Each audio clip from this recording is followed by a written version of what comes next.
Chapter 29. The recollection of about 3 days and nights succeeding this is very dim in my mind. I can recall some sensations felt in that interval, but few thoughts framed, and no actions performed.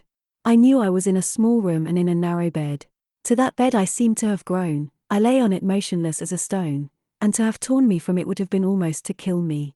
I took no note of the lapse of time, of the change from morning to noon, from noon to evening. I observed when anyone entered or left the apartment. I could even tell who they were. I could understand what was said when the speaker stood near to me, but I could not answer. To open my lips or move my limbs was equally impossible. Hannah, the servant, was my most frequent visitor. Her coming disturbed me. I had a feeling that she wished me away, that she did not understand me or my circumstances, that she was prejudiced against me. Diana and Mary appeared in the chamber once or twice a day. They would whisper sentences of this sort at my bedside. "It is very well we took her in. Yes, she would certainly have been found dead at the door in the morning had she been left out all night. I wonder what she has gone through. Strange hardships, I imagine, poor, emaciated, pallid wanderer. She is not an uneducated person, I should think, by her manner of speaking. Her accent was quite pure, and the clothes she took off, though splashed and wet, were little worn and fine. She has a peculiar face, fleshless and haggard as it is. I rather like it, and when in good health and animated, I can fancy her physiognomy would be agreeable. Never once in their dialogues did I hear a syllable of regret at the hospitality they had extended to me, or of suspicion of, or aversion to, myself. I was comforted. Mr. St. John came but once. He looked at me, and said my state of lethargy was the result of reaction from excessive and protracted fatigue. He pronounced it needless to send for a doctor. Nature, he was sure, would manage best, left to herself. He said every nerve had been overstrained in some way, and the whole system must sleep torpid a while. There was no disease. He imagined my recovery would be rapid enough when once commenced. These opinions he delivered in a few words, in a quiet, low voice, and added, after a pause, in the tone of a man little accustomed to expansive comment, rather an unusual physiognomy, certainly, not indicative of vulgarity or degradation. Far otherwise, responded Diana. To speak truth, St. John, my heart rather warms to the poor little soul. I wish we may be able to benefit her permanently. That is hardly likely, was the reply. You will find she is some young lady who has had a misunderstanding with her friends, and has probably injudiciously left them. We may, perhaps, succeed in restoring her to them, if she is not obstinate, but I trace lines of force in her face which make me skeptical of her tractability. He stood considering me some minutes, then added, she looks sensible, but not at all handsome. She is so ill, St. John. Ill or well, she would always be plain. The grace and harmony of beauty are quite wanting in those features. On the 3rd day I was better. On the 4th, I could speak, move, rise in bed, and turn. Hannah had brought me some gruel and dry toast, about, as I supposed, the dinner hour. I had eaten with relish. The food was good, void of the feverish flavor which had hitherto poisoned what I had swallowed. When she left me, I felt comparatively strong and revived. A long satiety of repose and desire for action stirred me. I wished to rise, but what could I put on? Only my damp and bemired apparel, in which I had slept on the ground and fallen in the marsh. I felt ashamed to appear before my benefactors so clad. I was spared the humiliation. On a chair by the bedside were all my own things, clean and dry. My black silk frock hung against the wall. The traces of the bog were removed from it, the creases left by the wet smoothed out. It was quite decent. My very shoes and stockings were purified and rendered presentable. There were the means of washing in the room, and a comb and brush to smooth my hair. After a weary process, and resting every 5 minutes, I succeeded in dressing myself. My clothes hung loose on me, for I was much wasted, but I covered deficiencies with a shawl, and once more, clean and respectable looking, no speck of the dirt, no trace of the disorder I so hated, and which seemed so to degrade me, left, I crept down a stone staircase with the aid of the banisters, to a narrow low passage, and found my way presently to the kitchen. It was full of the fragrance of new bread and the warmth of a generous fire. Hannah was baking. Prejudices, it is well known, are most difficult to eradicate from the heart whose soil has never been loosened or fertilized by education. They grow there, firm as weeds among stones. Hannah had been cold and stiff, indeed, at the first, Latterly she had begun to relent a little, and when she saw me come in tidy and well-dressed, she even smiled.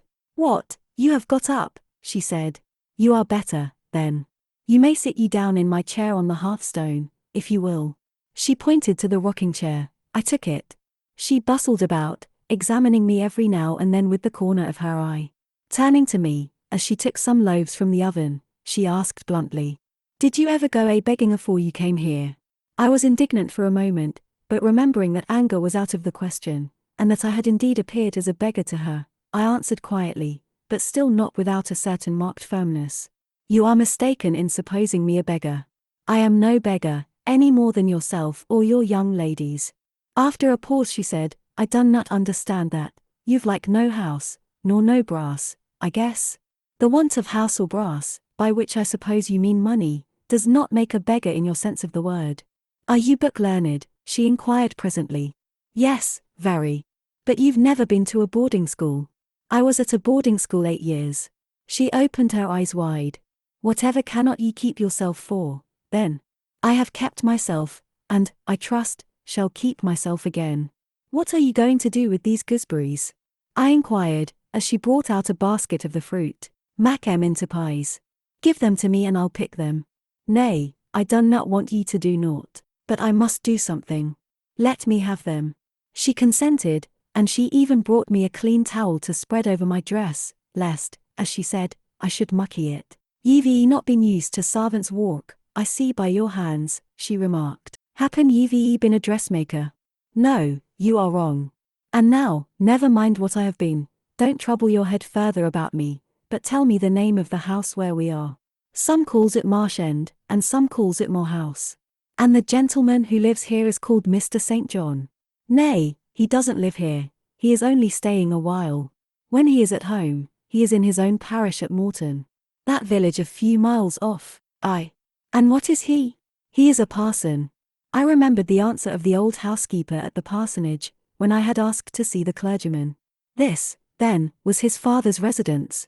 Aye, old Mr. Rivers lived here, and his father, and grandfather, and great-grandfather afore him. The name, then, of that gentleman, is Mr. St. John Rivers. Aye, St. John is like his kirstened name. And his sisters are called Diana and Mary Rivers. Yes. Their father is dead. Dead 3 weeks sin of a stroke. They have no mother. The mistress has been dead this mony a year. Have you lived with the family long?" "I've lived here 30 year. I nursed them all 3. "That proves you must have been an honest and faithful servant. I will say so much for you, though you have had the incivility to call me a beggar." She again regarded me with a surprised stare. "I believe," she said, "I was quite Mr. Ian in my thoughts of you, but there is so mony cheats goes about, you mun forgie me. And though," I continued, rather severely, "you wished to turn me from the door, on a night when you should not have shut out a dog. Well, it was hard, but what can a body do? I thought more o'th childer nor of missile, poor things. They've like nobody to tak' care on 'em but me. I'm like to look sharpish." I maintained a grave silence for some minutes. "You mun not think too hardly of me," she again remarked. "But I do think hardly of you," I said, "and I'll tell you why. Not so much because you refused to give me shelter, or regarded me as an impostor, as because you just now made it a species of reproach that I had no brass and no house. Some of the best people that ever lived have been as destitute as I am, and if you are a Christian, you ought not to consider poverty a crime." "No more I ought," said she. "Mr. St. John tells me so too, and I see I were wrong, but I've clear a different notion on you now to what I had. You look a rate down dacent little crater. That will do, I forgive you now. Shake hands." She put her flowery and horny hand into mine, another and heartier smile illumined her rough face, and from that moment we were friends. Hannah was evidently fond of talking. While I picked the fruit, and she made the paste for the pies, she proceeded to give me sundry details about her deceased master and mistress, and the childer, as she called the young people. Old Mr. Rivers, she said, was a plain man enough, but a gentleman, and of as ancient a family as could be found. Marsh End had belonged to the Rivers ever since it was a house, and it was, she affirmed, a boon 200-year-old for all it looked but a small, humble place, naught to compare wi Mr. Oliver's grand hall down I Morton Vale. But she could remember Bill Oliver's father a journeyman needlemaker, and th rivers were gentry itho days oth Henrys, as onybody might see by looking into th registers I Morton church vestry. Still, she allowed, the ode maester was like other folk, naught mihout ot common way, stark mad o shooting, and farming, and sich like. The mistress was different. She was a great reader, and studied a deal, and the bairns had taken after her. There was nothing like them in these parts, nor ever had been. They had liked learning, all three, almost from the time they could speak, and they had always been of a mack of their own. Mr. St. John, when he grew up, would go to college and be a parson, and the girls, as soon as they left school, would seek places as governesses, for they had told her their father had some years ago lost a great deal of money by a man he had trusted turning bankrupt, and as he was now not rich enough to give them fortunes, they must provide for themselves. They had lived very little at home for a long while, and were only come now to stay a few weeks on account of their father's death, but they did so like Marsh End and Morton, and all these moors and hills about. They had been in London, and many other grand towns, but they always said there was no place like home, and then they were so agreeable with each other, never fell out nor thrept. She did not know where there was such a family for being united. Having finished my task of gooseberry picking, I asked where the two ladies and their brother were now. Gone over to Morton for a walk, but they would be back in half an hour to tea. They returned within the time Hannah had allotted them. They entered by the kitchen door. Mr. St. John, when he saw me, merely bowed and passed through. The two ladies stopped. Mary, in a few words, kindly and calmly expressed the pleasure she felt in seeing me well enough to be able to come down. Diana took my hand. She shook her head at me.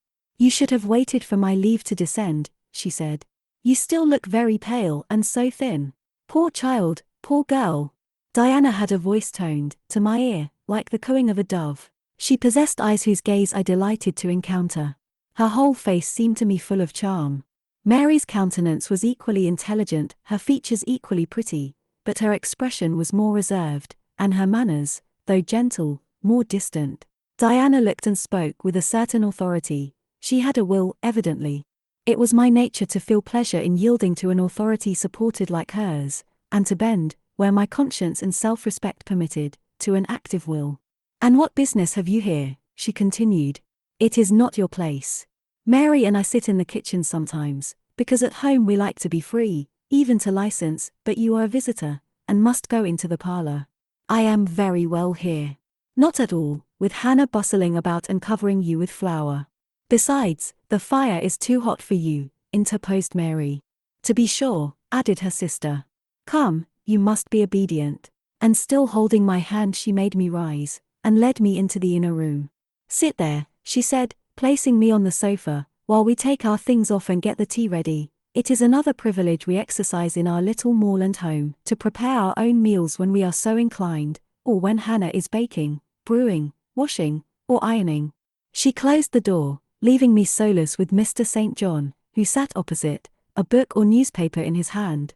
I examined first the parlor, and then its occupant. The parlor was rather a small room, very plainly furnished, yet comfortable, because clean and neat. The old-fashioned chairs were very bright, and the walnut-wood table was like a looking-glass. A few strange, antique portraits of the men and women of other days decorated the stained walls. A cupboard with glass doors contained some books and an ancient set of china. There was no superfluous ornament in the room, not one modern piece of furniture, save a brace of workboxes and a lady's desk in rosewood, which stood on a side table. Everything, including the carpet and curtains, looked at once well worn and well saved. Mr. St. John, sitting as still as one of the dusty pictures on the walls, keeping his eyes fixed on the page he perused, and his lips mutely sealed, was easy enough to examine. Had he been a statue instead of a man, he could not have been easier.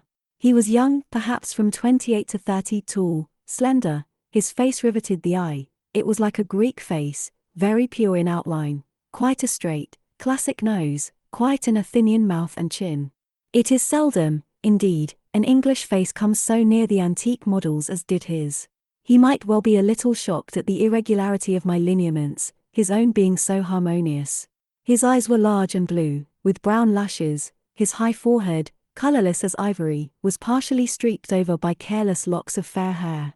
This is a gentle delineation, is it not, reader? Yet he whom it describes scarcely impressed one with the idea of a gentle, a yielding, an impressible, or even of a placid nature.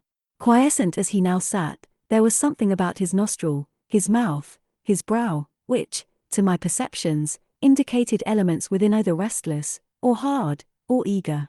He did not speak to me one word, nor even direct to me one glance, till his sisters returned. Diana, as she passed in and out, in the course of preparing tea, brought me a little cake, baked on the top of the oven. "Eat that now," she said, "you must be hungry. Hannah says you have had nothing but some gruel since breakfast." I did not refuse it, for my appetite was awakened and keen. Mr. Rivers now closed his book, approached the table, and, as he took a seat, fixed his blue pictorial-looking eyes full on me. There was an unceremonious directness, a searching, decided steadfastness in his gaze now, which told that intention, and not diffidence, had hitherto kept it averted from the stranger. "You are very hungry," he said. "I am, sir. It is my way, it always was my way, by instinct ever to meet the brief with brevity, the direct with plainness. It is well for you that a low fever has forced you to abstain for the last 3 days. There would have been danger in yielding to the cravings of your appetite at first. Now you may eat, though still not immoderately." "I trust one shall not eat long at your expense, sir," was my very clumsily contrived, unpolished answer.